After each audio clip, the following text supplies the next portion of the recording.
Hi, I'm Nadia Avendano. I'm a professor here at the College of Charleston. I teach in Hispanic Studies, and currently I'm the interim director of Latin American and Caribbean Studies. I also teach occasionally for the Women's and Gender Studies program. I am a self-identified Chicana. You might not know what a Chicana is, but it is basically a more politicized term for a Mexican American. And when I went to college is when I took courses on Chicano studies, and I learned about the Chicano civil rights movement. Yes, there was a Chicano civil rights movement, in case you didn't know.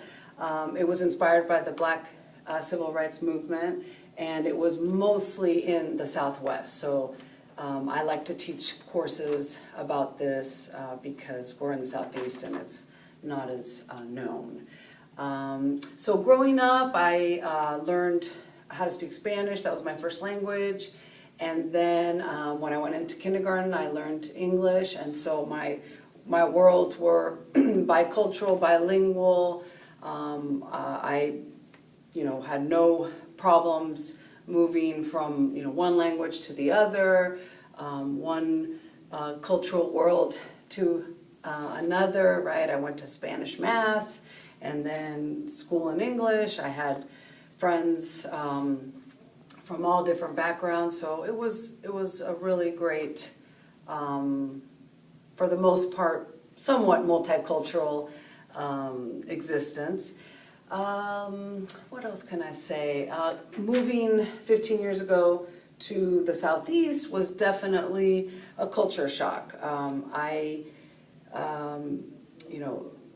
definitely feel very much an outsider here, very much different from how I felt in California. Here people want to know where I'm from, and they don't really, when I respond California, that's not what they're looking for, right? And so depending on my mood, I will elaborate and give them the ethnic background, which is what they're looking for, or I will just say California and be very curt. Depends on my mood, right? Being a Latina or Chicana is unique in that I feel like I have a broader perspective of, or a sort of a different lens, broader lens that allows me to have maybe a more empathetic perspective with relation to different social issues, and that's what I feel is my passion, teaching social justice in my courses. I'm teaching my students about Latin America and the Caribbean, and about Latinos in the United States, their history, the long presence that Latinos have always had in this country. That's my passion. That's my hope, to teach students to broaden their lens, and hope that they also carry on that passion for change and social justice.